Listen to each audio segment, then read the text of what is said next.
Hello નમસ્કાર વિદ્યાર્થી મિત્રો, કેમ છો? બધા મજામાં? જય શ્રી કૃષ્ણ બધાને.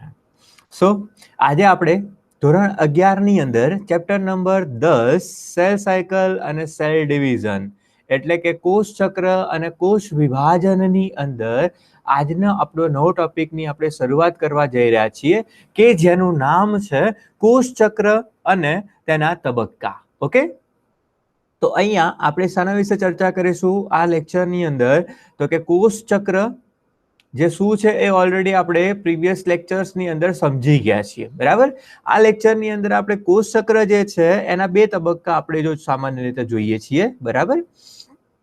એટલે કે કોષ ચક્ર અને કોષ વિભાજન જે પોતે બે તબક્કા છે, એમાં કોષ ચક્ર જે છે એ કોષ ચક્રના તબક્કાઓ વિશે આપણે સમજીશું, જેમાં આંતરા અવસ્થા અને વિભાજન તબક્કો. કયા કયા બેટા? આંતરા અવસ્થા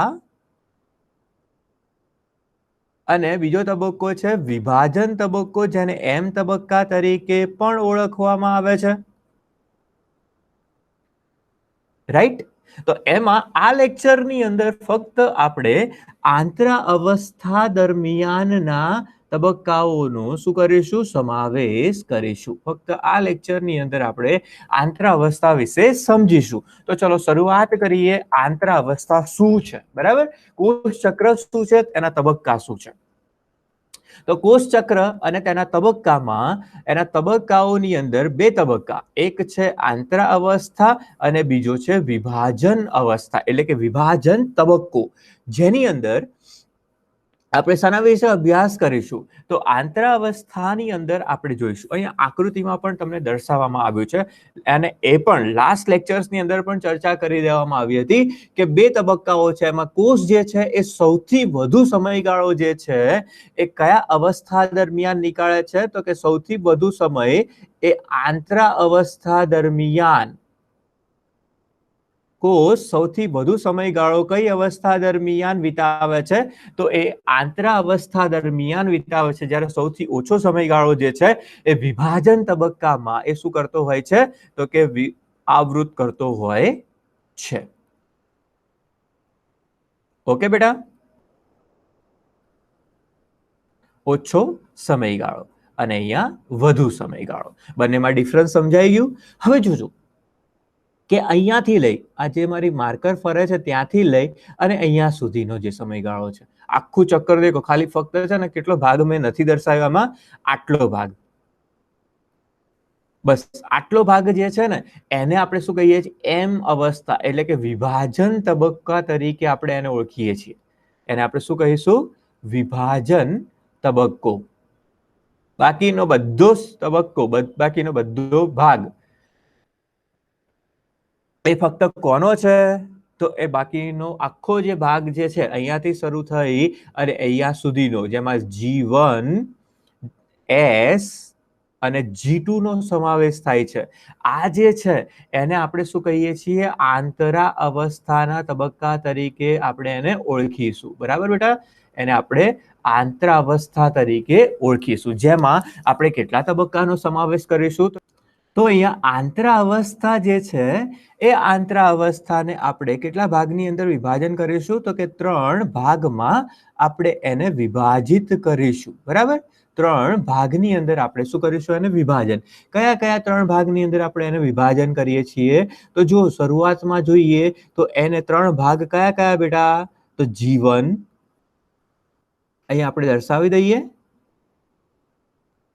જે આપણને ઓલરેડી ખબર જ છે, બરાબર? G1, S અને G2 તબક્કો, બરાબર? ગેપ 1 ફેઝ, G એટલે ગેપ, S એટલે સિન્થેટિક ફેઝ, સિન્થેસિસ કરવું, અને G2 એટલે કે ગેપ 2 ફેઝ નો સમાવેશ કરવામાં આવતો હોય છે. ક્લિયર બેટા? હવે જોજો, આ જે આંતરા અવસ્થા જે છે ને, આ આંતરા અવસ્થા એ કોષ ચક્ર અને કોષ વિભાજનનો સૌથી સક્રિય તબક્કા તરીકે પણ ઓળખવામાં આવે છે. આંતરા અવસ્થાને કોષ ચક્રના સૌથી સક્રિય તબક્કા તરીકે ઓળખવામાં આવે છે. આ તબક્કા દરમિયાન થતું શું હોય છે બેટા? આંતરા અવસ્થા દરમિયાન એટલે કે G1 G2 અને S તબક્કા દરમિયાન શું જોવા મળતું હોય છે? તો આ તબક્કા દરમિયાન આપણને કોષ જે છે એટલે કે એવું કહી શકાય બેટા કે આ M તબક્કો છે, બરાબર? આ M તબક્કો છે. તો બે M તબક્કા વચ્ચેનો અહીંયાથી શરૂ કરી અને પાછો M તબક્કો આવે એટલે બે M તબક્કા કહેવાય. M તબક્કો શરૂ થાય, એના પછી કયો તબક્કો ચાલુ થાય? G1 S અને G2 અને એના પછી પાછો કયો તબક્કો આવશે? M તબક્કો આવશે. તો એવું કહી શકાય કે બે M તબક્કા વચ્ચેનો વિસ્તાર એટલે કે બે M તબક્કા વચ્ચેનો તબક્કો કયો? તો કે આંતરા અવસ્થા. બે વિભાજન અવસ્થા M તબક્કો એટલે શું કહેવાશે? એને વિભાજન તબક્કો કહેવાશે. તો બે વિભાજન તબક્કા વચ્ચેનો સમયગાળો જેને આપણે શું કહીએ છીએ? આંતરાવસ્થા. આંતરા અવસ્થા તરીકે આપણે એને ઓળખીએ છીએ, બરાબર? એટલે સૌથી સક્રિય તબક્કા તરીકે ઓળખાય છે. અને આ આંતરાવસ્થા દરમિયાન કોષો જે છે, આ આંતરાવસ્થા દરમિયાન કોષ જે છે એ શું કરે છે? તો કે કોષ કદમાં વૃદ્ધિ કરે છે. કોષ એ કદમાં શું કરશે? વૃદ્ધિ કરશે, બરાબર? આપણે આ વિભાજન તબક્કાની કોઈ વાત આજે કરવાના નથી. ફક્ત ને ફક્ત કોના પર ફોકસ કરીશું? આંતરા અવસ્થા ઉપર જ આપણું ફોકસ રહેશે. ક્લિયર બેટા? આ આંતરાવસ્થામાં જે કોષ છે એ લગભગ કેટલો સમયગાળો? આપણે લાસ્ટ ટાઈમ પણ ચર્ચા કરી હતી કે 95% સમયગાળો એ ફક્ત આંતરાવસ્થા દરમિયાન જ કોષ જોવા મળે છે. આ દરમિયાન આંતરાવસ્થા દરમિયાન કોષ જે છે એ કોષની ક્રિયાઓ વધે. એના કારણે ચયાપચય પ્રક્રિયાઓના દરમાં પણ ચયાપચય દરમાં પણ શું થતો હોય છે? વધારો જોવા મળતો હોય છે, બરાબર? કોષ ચક્રના આંતરાવસ્થા દરમિયાન ચયાપચય દરમાં પણ શું જોવા મળે છે? ફેરફાર જોવા મળે છે. એના દરમાં પણ વધારો જોવા મળતો હોય છે. હવે દેખો બેટા, છે ને, આ જે વધારો છે જે કોષ ચક્ર અને કોષ ચક્ર દરમિયાન કોષમાં થતો હોય છે, આ વધારો આપણે માઇક્રોસ્કોપ દ્વારા ઇઝીલી જોઈ શકતા નથી. આ સુધારો, આ ફેરફાર આપણે માઇક્રોસ્કોપ દ્વારા જોઈ શકાતો નથી. યાદ રાખજો બેટા, ઓકે? એટલા માટે આ તબક્કાને વૈજ્ઞાનિકો દ્વારા, આ જે આંતરાવસ્થા જે છે, આ આંતરાવસ્થાને વૈજ્ઞાનિકો દ્વારા વિશ્રામી તબક્કા તરીકે પણ, વિશ્રામી અવસ્થા અથવા વિશ્રામી તબક્કા તરીકે પણ ઓળખવામાં આવે છે. ઓકે? એને આપણે શું કહીશું? વિશ્રામી તબક્કા તરીકે ઓળખીશું. ક્લિયર બેટા? હવે જોજો કે આ આંતરાવસ્થાને આપણે શું કરીએ છીએ? તો કે આંતરાવસ્થાને આપણે વિભાજન કરીએ છીએ. તો પહેલા તો આપણે વાત કરી લીધી કે આંતરાવસ્થા જે છે એ સૌથી સક્રિય તબક્કો છે.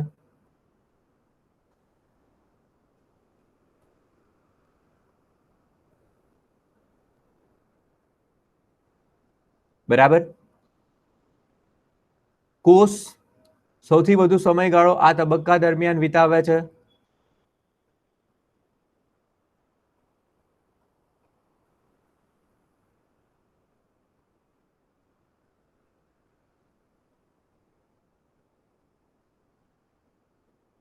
રાઈટ? લગભગ કેટલો? તો 95% જેટલો સમયગાળો કોષ આ ચક્રમાં વિતાવે છે. બીજું કે બે M તબક્કા વચ્ચેનો સમયગાળો છે. બે M અવસ્થા વચ્ચેનો સમયગાળો છે. બરાબર? ક્લિયર? તો આ થશે આંતરાવસ્થા. આ આંતરાવસ્થા દરમિયાન આપણને શું જોવા મળે? તો કે કોષના કદમાં વધારો. આંતરા અવસ્થા દરમિયાન કોષના કદમાં શું જોવા મળતો હોય છે? વધારો જોવા મળતો હોય છે. બરાબર છે. અને 3 તબક્કામાં વિભાજન પામે છે. એક G1, S અને G2. S, G1 અને G2 આ એમ 3 તબક્કામાં વિભાજન પામે. G1 એટલે ગેપ 1 ફેઝ, ગેપ 2 ફેઝ. બરાબર? તો આ 3 તબક્કાને આપણે ઇન્ડિવિડ્યુઅલી સમજીએ. ચલો શરૂઆત કરીએ G1 તબક્કાથી. તો G1 તબક્કો, એમાં સૌથી પહેલા જેને આપણે ગેપ 1 ફેઝ તરીકે ઓળખીએ છીએ અથવા ફર્સ્ટ ગેપ તબક્કા તરીકે પણ આપણે એને ઓળખીશું. તો અહીંયા આ તબક્કા દરમિયાન શું થાય છે? તો આ તબક્કા દરમિયાન એટલે કે સમભાજન અને ડીએનએ ના સ્વયંજનન વચ્ચેનો સમયગાળો છે. ગેપ 1 જે છે એને આપણે શું કહીએ છીએ? યાદ રાખજો બેટા,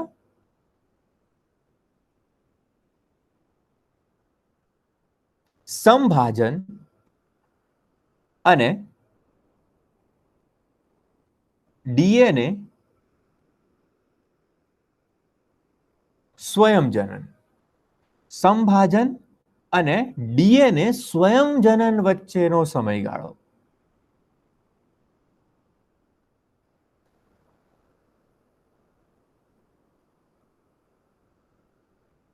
અહીંયા ડીએનએ નું સ્વયંજનન એટલે શું? તો કે આપણી પાસે જેટલો ડીએનએ હશે એટલા જ સ્વરૂપમાં નવા ડીએનએ નું સંશ્લેષણ થશે. અને સમભાજન એટલે શું? તો એ જે કોષ જે છે એ કોષ વિભાજન દરમિયાન સરખા પ્રમાણમાં 2 નવા કોષોનું સર્જન કરે છે. એટલે આપણે એવું કહી શકાય કે આ જે G1 તબક્કો જે છે એટલે કે ગેપ 1 ફેઝ જે છે, આ G1 તબક્કો એ કોષના ચયાપચયક રીતે, G1 તબક્કા દરમિયાન કોષ એ ચયાપચયની રીતે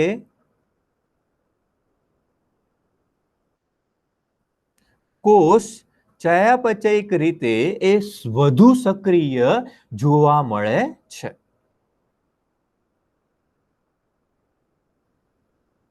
ચયાપચયિક રીતે એ કેવો જોવા મળે છે? વધુ સક્રિય જોવા મળે છે. રાઈટ? ક્લિયર બેટા? અને એ સતત કોષ શું કરે છે? વૃદ્ધિ પામે છે. સતત કોષ વૃદ્ધિ પામતો હોય છે. ક્લિયર? હવે જો આ જીવન તબક્કો છે એ જીવન તબક્કા દરમિયાન કોષમાં શું થાય છે? વૃદ્ધિ થાય છે ને. અહીંયા આપણે એવું લખ્યું વૃદ્ધિ થાય. એનો મતલબ શું બેટા? વૃદ્ધિ થવી તો કયા મેનર્સમાં, કયા સંબંધમાં આપણે એવું કીધું કે વૃદ્ધિ થાય? તો આ દરમિયાન કોષીય અંગિકાઓ બેવડાય, એટલે કે કોષીય અંગિકા વધે.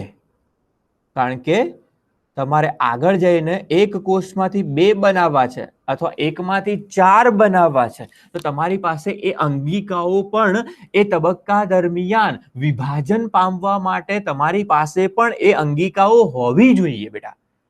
રાઈટ? એટલે દેખો આ આંતરાવસ્થા છે ને, સિમ્પલ વસ્તુ હું તમને સમજાવી દઉં. આખો તબક્કો બરાબર ખાલી એક સ્ટોરી પરથી તમે સમજી જશો કે શું કહેવા માંગુ છું. આ તબક્કો શું હશે?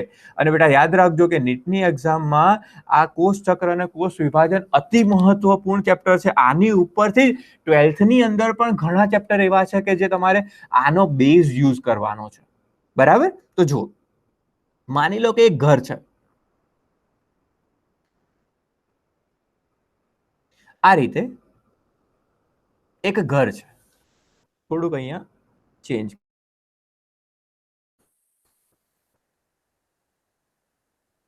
શાંતિથી બેટા સમજીશું આપણે. બરાબર? કોઈ જુતાવળ નથી કરવાની. આ ઘર છે. જેમાં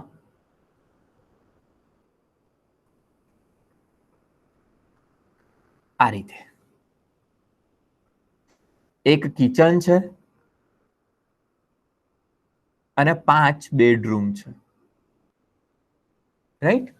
આ શું છે? કિચનનો ભાગ છે અને બાકીના બધા શું છે? બેડરૂમ છે. ઘરની અંદર ટોટલ કેટલા રહે છે? સભ્યો કેટલા બેટા? તો 4 સભ્યો. કુલ કેટલા સભ્યો? 4. એમાં મમ્મી પપ્પા અને 2 ભાઈઓ. 4 સભ્યો છે, એમાં મમ્મી પપ્પા છે અને 2 ભાઈ છે. હવે 2 ભાઈ જે છે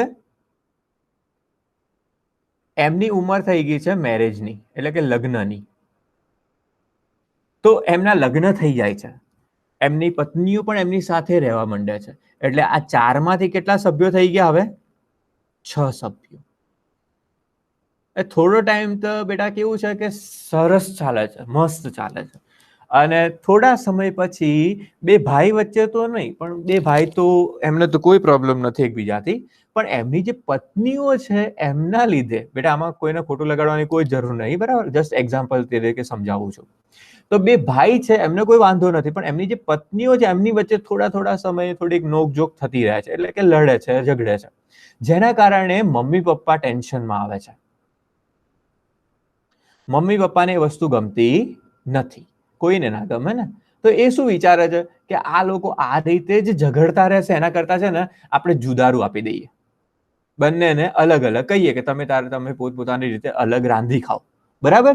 તો હવે મમ્મી પપ્પાએ શું વિચાર્યું કે બંનેને અલગ આપી દઈએ. તો હવે અલગ આપવા માટે એમને શું કરવું પડશે? એવું તો નહીં કરે ને કે 2 ભાઈ છે એમાંથી એક ભાઈને વધારે આપશે અને બીજાને ઓછું આપશે. એવું તો પોસિબલ નહીં થાય ને બેટા. તો અહીંયા શું કરે છે કે બંને ભાઈની અંદર સરખા પ્રમાણમાં, બંને ભાઈને સરખા ભાગમાં એમની પ્રોપર્ટી વિભાજન કરવી પડશે. એટલે કે ઘર હશે કે એમના વાસણ હશે કે બીજું કંઈ પણ હશે, એ બધી વસ્તુઓને 2 સરખા ભાગમાં શું કરશે? વિભાજન કરશે. હવે સપોઝ કે માની લો કે પપ્પા મમ્મીની પાસે 99 થાળી વાટકાને છે, એટલે કે ડીશ છે.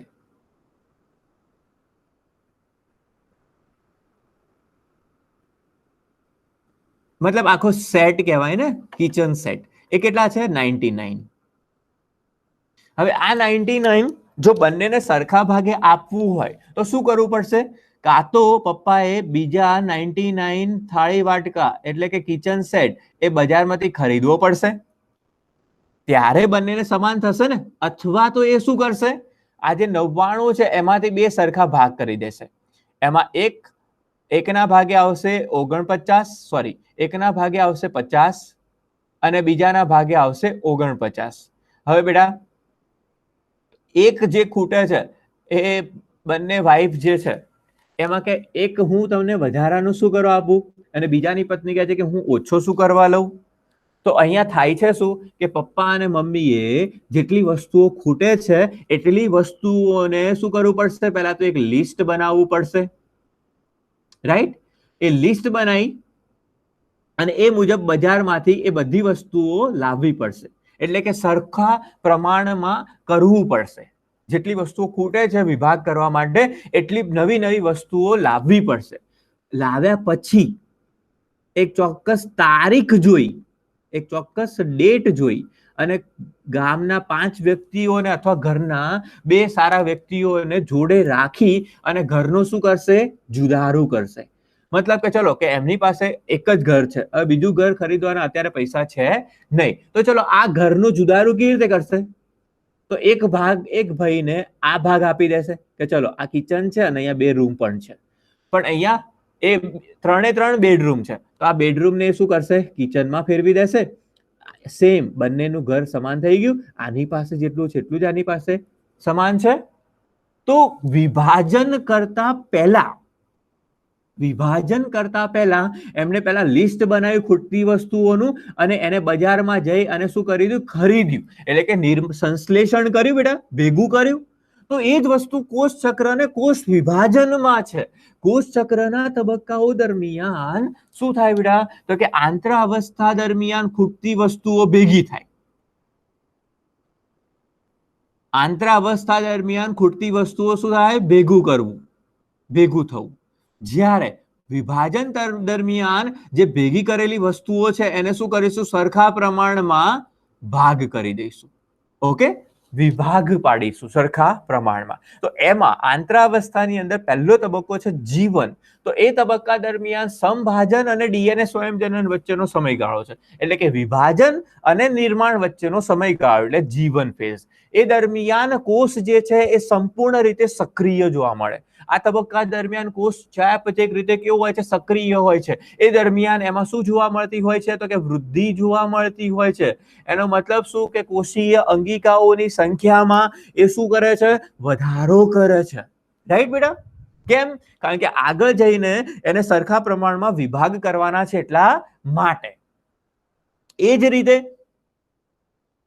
કોષીય અંગિકાઓમાં વધારો કર્યો. એ જ રીતે વિવિધ પ્રકારના આરએનએ, પ્રોટીન, વિવિધ પ્રકારના દ્રવ્યો એટલે કે આરએનએ અને પ્રોટીનનું પણ શું કરે છે? સંશ્લેષણ કરે છે. ધ્યાનથી બેટા, શાંતિથી સમજજો. શું કરે છે? આરએનએ અને પ્રોટીનનું પણ શું કરશે? સંશ્લેષણ કરશે. હવે આ તો બધું સંશ્લેષણ થયું, તો એની સાથે સાથે કોષ રસના પ્રમાણમાં પણ શું થશે? કોષની અંદર કોષ રસના પ્રમાણમાં પણ વધારો થશે. રાઈટ? ધીરે ધીરે આ બધી વસ્તુઓ વધતી ગઈ, વૃદ્ધિ પામ્યું. કદમાં શું થશે? એ કોષના કદમાં શું થશે બેટા? જો બધી વસ્તુઓ સંશ્લેષણ પામતી હોય તો કોષના કદમાં પણ શું થવાનો? વધારો થવાનો. જો પહેલા ફુગ્ગો જે છે, આ ફુગ્ગો આ રીતનો હતો, ચીમડાયેલો. બરાબર? જેમ જેમ અંદર હવા ભરાતી જાય તેમ તેમ એ ફુગ્ગાનું જે કદ છે એ કદમાં શું થવાનો? ફુગ્ગાના કદમાં શું થવાનો? વધારો. ઓકે, તો આ થશે જીવન તબક્કો. આ તબક્કા દરમિયાન કોષ સૌથી વધુ વૃદ્ધિ કરે છે. યાદ રાખજો, જીવન તબક્કા દરમિયાન કોષ સૌથી વધુ વૃદ્ધિ કરશે.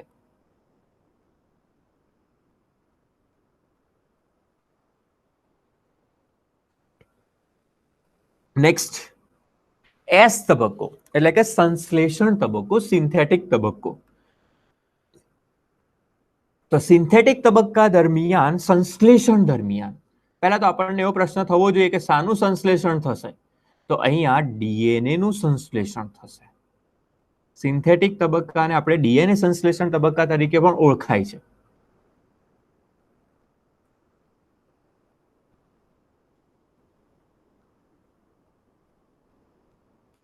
ડીએનએ સંશ્લેષણ તબક્કો. હવે જો આ એસ તબક્કા દરમિયાન કોષની અંદર શું થશે? તો કે એસ તબક્કા દરમિયાન માની લો કે આ કોષ છે. આ કોષની અંદર શું રહેલું હશે? કોષ કેન્દ્ર હશે. બરાબર? કોષની અંદર શું હશે? કોષ કેન્દ્ર હશે. હવે આપણને કોષ કેન્દ્રનું બંધારણ તો બેટા ખબર જ છે કે કોષ કેન્દ્રના બંધારણમાં શું આવેલું હોય? તો ત્યાં રહેલો હોય કોષ કેન્દ્રિકા. એની અંદર શું રહેલું હોય? કોષ કેન્દ્રિકા રહેલી હોય. એની ફરતે આપણને શું જોવા મળશે? તો કે ક્રોમેટિન જાળ જોવા મળશે. રાઈટ? અને એની સાથે સાથે ત્યાં શું આવેલું હોય છે બીજું? તો એની સાથે સાથે ત્યાં કોષ કેન્દ્ર રસ પણ જોવા મળે છે. બરાબર? ત્યાં એની સાથે સાથે આપણને બીજું શું જોવા મળશે? કોષ કેન્દ્ર રસ જોવા મળશે. તો આ ભાગે શું થશે? તો જુઓ, આ ભાગે આપણને શું જોવા મળશે? તો અહીંયા કોષ કેન્દ્ર અને એ કોષ કેન્દ્રની અંદર રહેલી કોષ કેન્દ્રિકા. બરાબર? એટલે કે એવું કહી શકાય કે કોષ કેન્દ્રીય દ્રવ્યોનું કોષ કેન્દ્રમાં રહેલા દ્રવ્યોનું પણ આ તબક્કા દરમિયાન શું થશે? સંશ્લેષણ જોવા મળશે. કહી શકાય બેટા આવું? યસ, કહી શકાય. બરાબર. આ દરમિયાન દ્રવ્યો એટલે કે ડીએનએ તથા પ્રોટીન. તો આપણને એવો પ્રશ્ન થાય કે સાહેબ કયા પ્રોટીન? કોઈ એક્ઝામ્પલ? તો અહીંયા હિસ્ટોન પ્રોટીન લઈ શકાય ને? યસ. તો અહીંયા ડીએનએ તથા હિસ્ટોન પ્રોટીનના કદમાં પણ શું થશે? વધારો થશે, એટલે કે સંશ્લેષણ થશે. રાઈટ? એ જ રીતે અહીંયા આજે ડીએનએ નું પ્રમાણ વધે છે, જેને આપણે શું કહીએ છીએ? સ્વયંજનન તરીકે આપણે એને ઓળખીએ છીએ. શું કહીશું આપણે એને? સ્વયંજનન તરીકે આપણે ઓળખીશું. તો આ દરમિયાન સિન્થેટિક તબક્કા દરમિયાન એ જે સંશ્લેષણ એટલે કે ડીએનએ નું જે પ્રમાણ છે એ પ્રમાણ 2C એટલે કે જો પહેલા એનું કન્સન્ટ્રેશન એની સાંદ્રતા 2C હોય તો આ સંશ્લેષણ તબક્કા દરમિયાન એમાં વધારો થાય અને એ વધારો થઈ અને એનું પ્રમાણ શું થાય છે? 4C થાય છે, એટલે કે ડબલ થાય છે. મીન્સ કે ડીએનએ અહીંયા શું થશે? સ્વયંજનન પામશે, એટલે કે બમણું પ્રમાણ જોવા મળશે. પરંતુ અહીંયા જો રંગસૂત્રની સંખ્યા 46 હોય, જો રંગસૂત્રની સંખ્યા 46 હોય તો સંશ્લેષણ તબક્કા દરમિયાન એ 46 ની જે સંખ્યા છે એમાંથી એ 92 નહીં બને. એટલું યાદ રાખજો બેટા, એ 92 નહીં બને. અહીંયા એની સાંદ્રતાના પ્રમાણમાં વધારો થાય છે, એના સંખ્યામાં વધારો થતો નથી. રાઈટ? ક્લિયર થાય છે માઇન્ડમાં? એટલે કે 2C માંથી 4C બને, પરંતુ 2N માંથી 4N બનતું નથી. એટલે કે રંગસૂત્રની સંખ્યામાં અહીંયા કોઈ વધારો નહીં થાય, ખાલી એના પ્રારંભિક પ્રમાણ જે હોય એ વધીને કેટલું થાય છે? તો કે 4C જેટલું બનતું હોય છે. એટલે કે આ તબક્કા દરમિયાન ડીએનએ બેવડાય છે, એવું પણ આપણે કહી શકાય. સ્વયંજનન કરવું અથવા બેવડાવવું. બરાબર? તો અહીંયા એક્સેપ્શન કેસ પણ રહેલા છે. જેમ કે એક્ઝામ્પલ તરીકે આપણે વાત કરીએ તો તારા કેન્દ્ર. તો સપોઝ કે પ્રાણી કોષ હોય, એટલે કે એનિમલ સેલની અંદર, પ્રાણી કોષની અંદર જે તારા કોષ છે અથવા એને આપણે શું કહીએ છીએ? તારા કેન્દ્ર તરીકે આપણે એને ઓળખીશું. આ તારા કેન્દ્ર જે છે એ કયા ભાગે વિભાજન પામે છે? તો તારા કેન્દ્ર જે છે એ કોષ ચક્ર અને કોષ વિભાજન દરમિયાન તારા કેન્દ્રનું કોષ રસમાં, તારા કેન્દ્ર જે છે એ કોષ રસની અંદર એના પ્રમાણમાં શું થતો હોય છે? વધારો થતો હોય છે. એટલે કે એના પ્રમાણમાં ડબલ, બમણાપણું ક્યારે જોવા મળશે? તો સિન્થેટિક તબક્કા દરમિયાન, એટલે કે એસ ફેઝ તબક્કા દરમિયાન તારા કેન્દ્ર એ કોષ રસમાં એના પ્રમાણમાં વધારો કરતો હોય છે. ઓકે? તો જો આગળ જોઈએ કે આ એસ ફેઝ જે છે એટલે કે સિન્થેટિક ફેઝ જે છે એ દરમિયાન ઘટક તત્વો જે શું કરે છે? તો કે એના પ્રમાણમાં વધારો કરે છે. એની સાથે સાથે જો આગળના તબક્કાની વાત કરીએ તો G2 તબક્કો, જેને આપણે ગેપ 2 ફેઝ તરીકે ઓળખીએ છીએ. તો આ ગેપ 2 ફેઝ દરમિયાન આપણને શું ચેન્જીસ જોવા મળશે? તો અહીંયા જોઈએ કે G2 ફેઝ જે છે એને આપણે બીજા શબ્દમાં પૂર્વ સમસૂત્રી ભાજન તબક્કા તરીકે પણ આપણે એને ઓળખીએ છીએ. અને બીજા શબ્દમાં શું કહીશું? તો કે પૂર્વ સમસૂત્રી ભાજન તબક્કો. ઓકે? તો આ પૂર્વ સમસૂત્રી ભાજન તબક્કાનો મતલબ શું થશે? કે જ્યારે આપણે નક્કી કરી જ દીધું છે કે કોષનું વિભાજન કરવું છે, તો આ G2 તબક્કા દરમિયાન આપણી પાસે શું હશે? તો કે બધા જ જે ઘટકો છે એ ઘટકો બેવડા પ્રમાણમાં હશે. એટલે કે ડીએનએ નું પણ સ્વયંજનન થઈ ગયું છે, પ્રોટીન પણ અહીંયા સ્વયંજનન પામી ગયો છે, એટલે કે એનું સંશ્લેષણ થઈ ગયું છે. ફક્ત અહીંયા આપણે G2 ફેઝ દરમિયાન આપણે શું કરીએ છીએ? તો વેઇટ કરીએ છીએ, રાહ જોઈએ છીએ. શાની?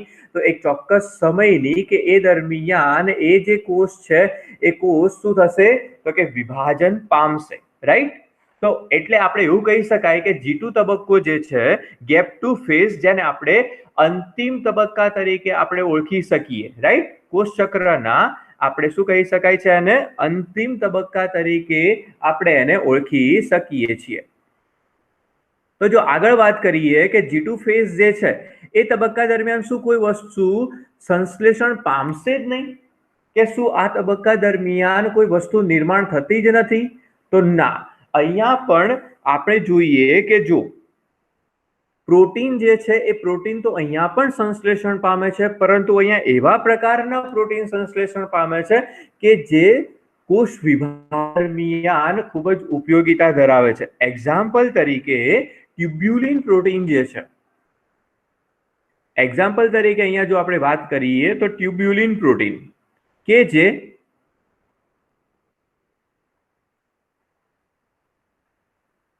અહીંયા શું કરે છે, તો ટ્યુબ્યુલિન પ્રોટીન એ કોષ વિભાજન દરમિયાન ત્રાક તંતુઓની રચના કરે છે. રાઈટ બેટા? ત્રાક તંતુઓની શું કરે છે? રચના કરે છે. તો આની સાથે આપણે શું જોઈએ, તો G2 ફેઝ અથવા ગેપ ટુ ફેઝ તરીકે આપણે એને ઓળખીશું.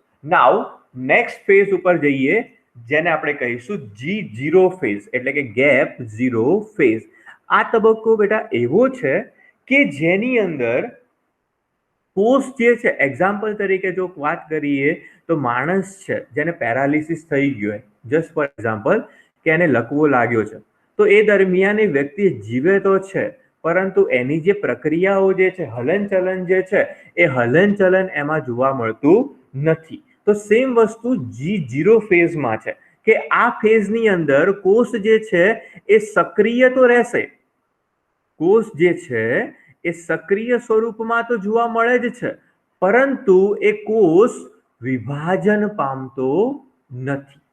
એટલે કે G0 ફેઝ દરમિયાન આ કોષ વિભાજન પામશે નહીં. બેટા યાદ રાખજો, ઓકે, કે અહીંયા શું હોય છે કે આ કોષ ક્યારે વિભાજન પામે છે? જ્યારે કોષ નુકસાનગ્રસ્ત બન્યો છે અથવા એ મૃત થવાના આરે છે. જ્યારે કોષ નુકસાનગ્રસ્ત બને છે અથવા તો એ મૃત્યુ પામવાનો હોય છે, એના પહેલા એ કોષનું શું થાય છે? વિભાજન થશે. એક્ઝામ્પલ તરીકે આપણે વાત કરીએ તો મનુષ્યના શરીરમાં જોવા મળતા હૃદકોષ, જેને આપણે શું કહીએ છીએ? હૃદય કોષ તરીકે ઓળખીએ છીએ. આ જે કોષ છે એ કોષ જ્યારે બાળકનો જન્મ થાય છે, એટલે કે જન્મ સમયે આ કોષ નિર્માણ પામે છે, ત્યારબાદ આ કોષનું વિભાજન ક્યારેય જોવા મળતું નથી. એ જે કોષ છે એ કોષ પોતાના જીવન ચક્ર દરમિયાન ક્યારેય પણ વિભાજન પામતો નથી. એનો મતલબ શું બેટા? કે એક વખત એ કોષ સર્જન થઈ ગયો છે, હવે એ કોષનું ફરીથી વિભાજન થઈ નવા કોષો નિર્માણ થવાના છે નહીં. હવે એ કોષો સીધા શું થશે? મૃત્યુ પામશે. રાઈટ? એટલે કે આમાં કોઈ બીજી પ્રક્રિયા જોવા મળશે નહીં. તો આ ફેઝ કયા તબક્કા પછી શરૂ થશે? તો અહીંયા શું હોય છે કે G1 તબક્કા બાદ તરત જ જે કોષો અપવાદ સ્વરૂપ છે એ કોષોની અંદર G1 તબક્કા બાદ તરત જ એ કોષ જે છે એ સીધો G0 ફેઝની અંદર, એટલે કે G0 તબક્કામાં પ્રવેશ પામતો હોય છે. એટલે આ જે કોષ છે એ ના તો સિન્થેટિક ફેઝમાં દાખલ થશે, ના તો એ G2 ફેઝમાં દાખલ થશે. એ સીધો G1 ફેઝમાંથી, એટલે કે ગેપ 1 ફેઝમાંથી એ સીધો જ કયા તબક્કામાં દાખલ થઈ જશે? G0 તબક્કામાં દાખલ થતો હોય છે. ઓકે, તો અહીંયા સુધી સમજાય છે? તો આ થશે કોષ ચક્ર. એમાં આંતરાવસ્થા દરમિયાનના આપણે 4 તબક્કા જોયા. એમાં G1 ફેઝ જોયો, S તબક્કો જોયો અને G2 ફેઝ જોયો, જ્યારે લાસ્ટમાં G0 ફેઝ. ક્લિયર? તો હવે જુઓ, આ જે કોષ ચક્ર અને કોષ વિભાજનની જે પ્રક્રિયા છે એનું નિયમન કેવી રીતે થાય છે? તો દરેક જગ્યાએ એવું નહીં થાય કે બેટા પ્રક્રિયા શરૂ થઈ તો અંત થશે ત્યાં સુધી એ પ્રક્રિયા નિરંતર ચાલ્યા કરશે. અહીંયા દરેક જગ્યાએ અમુક પોઈન્ટ ઉપર ચેક પોઈન્ટ મૂકેલા હોય છે. એટલે જસ્ટ ફોર એક્ઝામ્પલ આપણે વાત કરીએ કે કોઈ બસ છે, એ બસ પાલનપુરથી નીકળે છે અને એનું ડેસ્ટિનેશન છે ભુજ, બરાબર? તો એ બસ એવું નહીં હોય કે પાલનપુરથી નીકળી અને સીધા ભુજ જઈને રોકાશે, રાઈટ? પણ વચ્ચે જેટલા સ્ટેશન આવે છે એ દરેક સ્ટેશને એ ઊભી રહે છે અને અમુક સ્ટેશને એ બસના સ્પેર પાર્ટ જે છે એ પણ ચેક થતા હોય છે કે ભાઈ કોઈ પ્રોબ્લેમ છે કે નહીં. ઓકે, બધું વ્યવસ્થિત છે. તો સેમ વસ્તુ આપણા શરીરમાં પણ છે કે કોષ જે છે એ કોષ જ્યારે કોષ ચક્રમાં અને કોષ વિભાજન તબક્કામાં દાખલ થાય છે ત્યારે એવું નહીં હોય કે એ કોષ ફક્ત એ પ્રક્રિયા કર્યા જ કરશે. અહીંયા અમુક સ્થાનોએ ચેક પોઈન્ટ રહેલા છે. એ ચેક પોઈન્ટે એ કોષ શું થશે, ત્યાં પ્રક્રિયા કરાવશે, એટલે કે ત્યાં ચેક થશે કે શું એ પ્રક્રિયા અહીંયા સુધી બરાબર થઈ છે કે નહીં. ઓકે, તો આ જે ચેક પોઈન્ટ જે છે એટલે કે કોષ ચક્ર અને કોષ તબક્કાઓ જે છે એનું નિયમન કોના દ્વારા થતું હોય છે? તો એનું નિયમન જે છે એ વિશિષ્ટ પ્રકારના પ્રોટીન જૂથ દ્વારા થતું હોય છે. એટલે કે અહીંયા આપણે જો વાત કરીએ તો એક્ઝામ્પલ તરીકે અહીંયા લઈએ છીએ સાયક્લિન. કયા પ્રકારના પ્રોટીન લઈએ છીએ? તો સાયક્લિન પ્રોટીન અને સીડીકે. તો બેટા અહીંયા આપણને સીડીકે નું પૂરું નામ યાદ હોવું જોઈએ. સીડીકે નો મતલબ થાય છે સાયક્લિન ડિપેન્ડન્ટ કાઇનેઝ પ્રોટીન. અહીંયા બે પ્રકારના પ્રોટીન છે, એક છે સાયક્લિન પ્રોટીન અને બીજું છે સીડીકે. હવે સીડીકે જે છે એટલે કે કાઇનેઝ ઉત્સેચક છે. સિમ્પલ વસ્તુ કહીએ તો કાઇનેઝ ઉત્સેચક જે છે એ સાયક્લિન ઉપર પ્રક્રિયા કરાવે છે, એટલે એને કહીએ છીએ સાયક્લિન ડિપેન્ડન્ટ કાઇનેઝ પ્રોટીન, રાઈટ? તો કોષ ચક્ર અને કોષ તબક્કાની એટલે કે કોષ વિભાજનની પ્રક્રિયાનું જે નિયમન છે એ કોના દ્વારા થતું હોય છે? તો વિશિષ્ટ પ્રકારના પ્રોટીન જૂથ રહેલા છે, જેમ કે સાયક્લિન અને સાયક્લિન ડિપેન્ડન્ટ કાઇનેઝ પ્રોટીન. તો અહીંયા જસ્ટ એક્ઝામ્પલ વાત કરી કે આ કેવી રીતે કાર્ય કરતા હોય છે, કયા સ્થાનોએ ચેક પોઈન્ટ જોવા મળે છે. ઓકે, તો અહીંયા જો વાત કરીએ કે આ ઉત્સેચકો કેવી રીતે કાર્ય કરે છે, તો એક્ઝામ્પલ તરીકે અહીંયા લઈએ છીએ આપણે કાઇનેઝ ઉત્સેચક. તો આ જે કાઇનેઝ ઉત્સેચક જે છે એ કેવી રીતે કાર્ય કરશે? તો કાઇનેઝ ઉત્સેચક જે પ્રક્રિયા એટીપી ની મદદથી થતી હોય, એટલે કે એડિનોસાઇન ટ્રાઇફોસ્ફેટ, એડિનોસાઇન ટ્રાઇફોસ્ફેટ સિન્થેટેઝ ઉત્સેચક છે. તો આ કાઇનેઝ ઉત્સેચક અહીંયા શું કરે છે? તો કે એટીપી નું વિફોસ્ફોરીકરણ કરે છે. એટીપી નું વિફોસ્ફોરીકરણ કરવું એટલે કે એટીપી માંથી ફોસ્ફરસ નું દૂર જવું. હવે આ ફોસ્ફરસ ત્યાંથી દૂર થઈ અને કોઈક પ્રોટીન ઉપર જઈને ગોઠવાઈ જાય છે, રાઈટ? અને એ પ્રોટીન શું કરશે અહીંયા? તો આ પ્રક્રિયાનું નિયમન કરશે. ફોસ્ફરસ ત્યાંથી દૂર થઈ અને પ્રોટીન ઉપર ગોઠવાય છે અને એ પ્રોટીન જે છે એ કોષ ચક્રની પ્રક્રિયાનું નિયમન કરે છે એક ચોક્કસ તબક્કાએ, જેને આપણે શું કહીએ છીએ? સીડીકે તરીકે આપણે ઓળખીએ છીએ. આને આપણે શું કહીશું? સીડીકેઝ કાઇનેઝ પ્રોટીન, રાઈટ બેટા? અહીંયા સુધી સમજણ પડે છે? ઓકે, નેક્સ્ટ આગળ વાત કરીએ કે આવા જે ચેક પોઈન્ટ છે એ કયા સ્થાનોએ રહેલા છે ચક્રની અંદર. તો બે સ્થાને જોવા મળે છે. એક, જ્યારે કોષ જીવન તબક્કામાંથી એસ તબક્કામાં દાખલ થતો હોય છે ત્યારે, યાદ રાખજો બેટા, એમસીક્યુ ની અંદર પૂછાતો હોય છે ઘણી વખતે આ ક્વેશ્ચન. અને કોષ ચક્ર અને કોષ વિભાજનમાંથી નીટની એક્ઝામમાં કમ્પલસરી 2 થી 3 ક્વેશ્ચન તો આવેલા જ હોય છે. એટલે આ તબક્કાઓને સારી રીતે સમજજો, કારણ કે અહીંયા સમજેલું એક્ઝામમાં આપણને કામ આવતું હોય છે, રાઈટ? તો અહીંયા કોષ ચક્ર અને કોષ વિભાજનની પ્રક્રિયા દરમિયાન જે ચેક પોઈન્ટ છે એ ક્યાં જોવા મળે છે? તો એક, જીવન તબક્કામાંથી જ્યારે કોષ એસ તબક્કામાં દાખલ થાય છે ત્યારે, અને બીજો જે છે એ G2 તબક્કામાંથી જ્યારે વિભાજન પામે છે, એટલે કે G2 તબક્કા બાદ જ્યારે કોષ વિભાજનની શરૂઆત કરશે ત્યારે ચેક પોઈન્ટ જોવા મળશે. ઓકે, જો અહીંયા કોઈ પણ જગ્યાએ કોઈ દ્રવ્યનું સંશ્લેષણ થયું નથી તો એ પ્રક્રિયા એ સમય માટે ત્યાં શું થઈ જાય છે? સ્ટોપ થઈ જતી હોય છે, રાઈટ? કારણ કે જે વસ્તુ આગળના વિભાજન માટે જરૂરી છે એટલા દ્રવ્યો તો ત્યાં સંશ્લેષણ પામેલા હોવા જોઈએ. તો અહીંયા G2 ફેઝમાંથી સપોઝ એક એક્ઝામ્પલ અહીંયા આપણને આપેલું છે કે G2 ફેઝમાંથી M તબક્કામાં દાખલ થવા માટે એક ચેક પોઈન્ટ છે, એ કોના દ્વારા નિયંત્રિત થાય છે? તો ત્યાં આપેલું છે MPF. આ MPF શું છે? તો એને કહેવામાં આવે છે મેન્યુફેક્ચર પ્રોમોટિંગ ફેક્ટર, એટલે કે મેચ્યુરેશન પ્રમોટિંગ ફેક્ટર છે, કે જે વિભાજનની પ્રક્રિયાને પ્રેરતો ઘટક છે. આપણે એવું કહી શકાય, વિભાજન પ્રેરતો ઘટક. ઓકે, તો આ થશે કોષચક્ર એમાં આંતરા અવસ્થા તબક્કો.